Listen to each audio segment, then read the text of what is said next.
Jau ir taip dominuojanti imperija įgavo dar daugiau jėgų. Jos kariai ir biurokratai pasiskleidė po visą planetą. Saulė be perstojo švietė virš Britų valdų. Jau nuo 1800 metų bankų kartelis finansuodavo beveik kiekvieno karo abidvi pusės. Ir žinoma, jie gaudavo geras palūkanas iš valstybėms karo metu skolintų pinigų, nors patys bankininkai tuos karus ir sukurstė. Jau prieš 1900 metus Vokietija tapo stiprėjančia jėga ir buvo industrinės revoliucijos lyderė. Pavyzdžiui, Pirmas pasaulinis karas. Jam prasidėti nebuvo jokių priežasčių išskyrus tą faktą, kad tai buvo puikia galimybė bankiniam karteliui pasidaryti krūvą pinigų, finansuojant abi šio karo pusės. 1914 m. birželio 28 dieną Austrijos-Vengrijos sosto įpėdinis erzhercogas Franz Ferdinandas buvo nužudytas autokolonos važiavimo metu.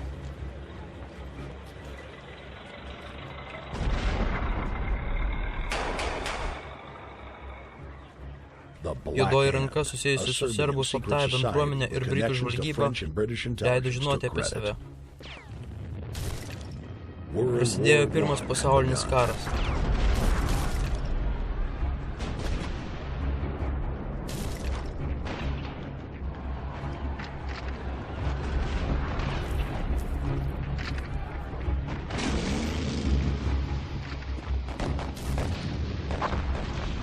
Ginklų gamybos bendrovės finansavo Rothschildo valdomi bankai, kurie skirtingom frakcijoms skiria finansavimą Vokietijoje, Prancūzijoje, Anglijoje ir Austrijoje.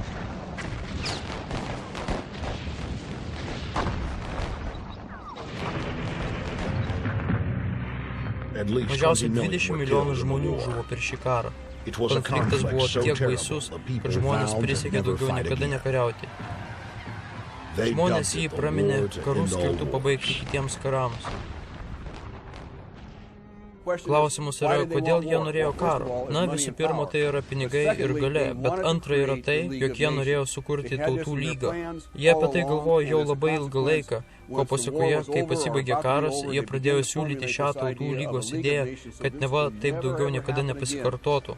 Šimtametė patirtis Britus padarė ekspertais, išmokusiais nuslėpti savo imperiją po marionetinių vyriausybių bei kongresų priedangą.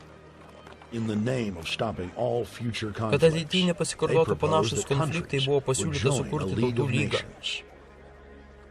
Tačiau tikrasis lygos vaidmuo būtų sistemos sukūrimas, kuris ateityje sudarytų pasaulinės valdžios struktūrą.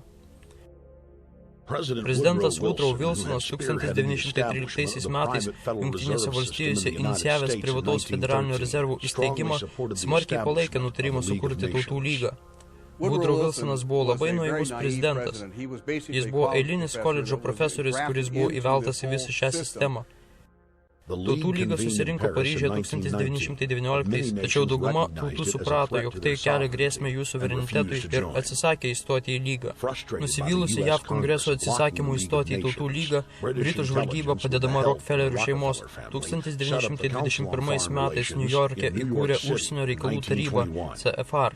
Taryba verbavo geriausius amerikiečius, kurie galėtų stiprinti Anglijos-Amerikos imperijos augimą.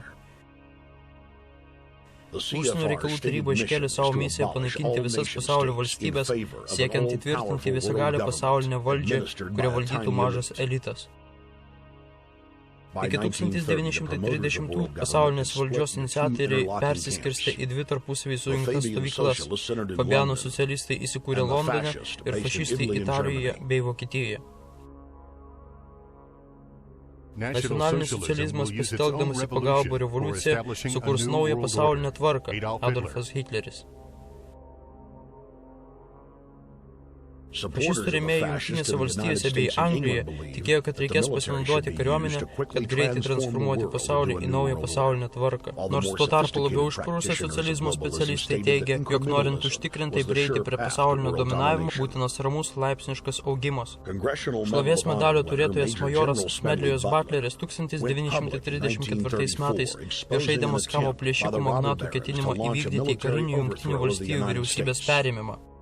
Karo didvyris paliudijo Makorno Diksteino komitetui kongrese apie tai, jog jį bandė užverbuoti vieni iš įtakingiausių JAV žmonių karinio perversmo vadovavimui, ko pasiekoje į Jungtinės valstijas ateitų nacionalinis socializmas.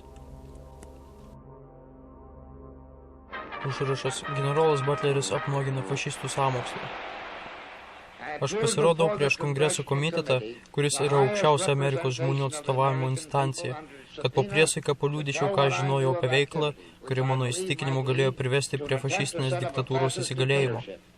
Man buvo numatyta vadovauti 500 000 žmonių organizacijai, kuri galėjo perimti teisėtos valdžios funkcijas. Fašistai taipogi smarkiai skverbėsi į Angliją. Anglijos karalius Edvardas VIII buvo priverstas atsižadėti sosto, kadangi jis viešai palaikė Hitlerį.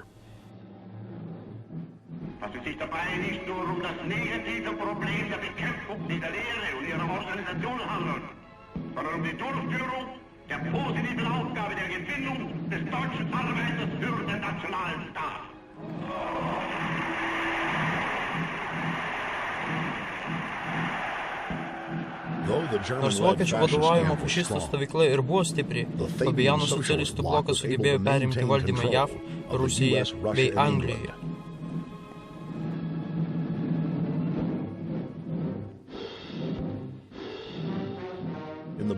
Antrojo pasaulinio karo prieškaryje bei karo metu bankininkai ir vėl finansavo abidvi karo pusės, lygiai taip pat kaip jie padarė su Napoleonu.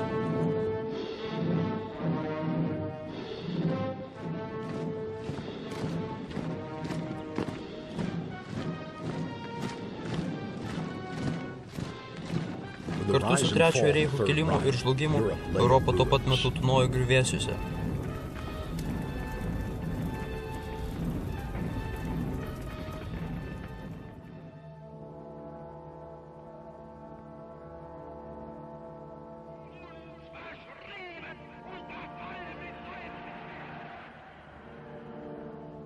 Elitas ir vėl bandė įtikinti, kad žmonija nuo susinaikinimo gali apsaugoti tik tai pasaulinė valdžia. Ir šį kartą elitui pavyko sukurti jos kūną.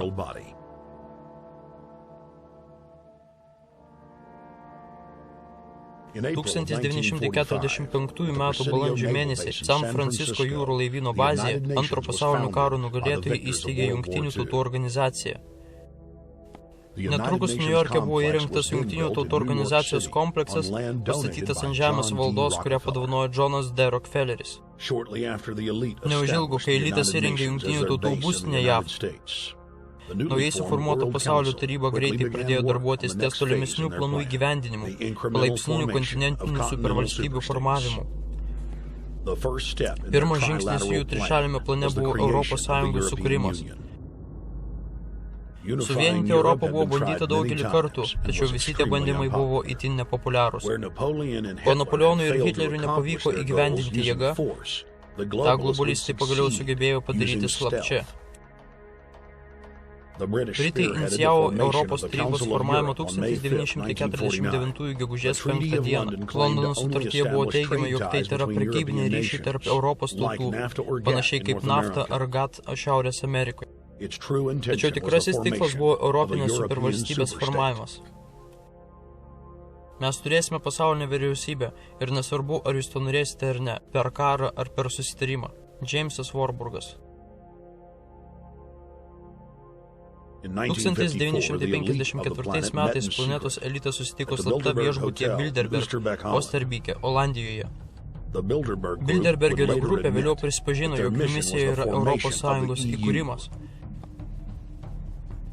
Vos tik bus sukurta Europos Sąjunga prisidengiant prekybinių susitarimų.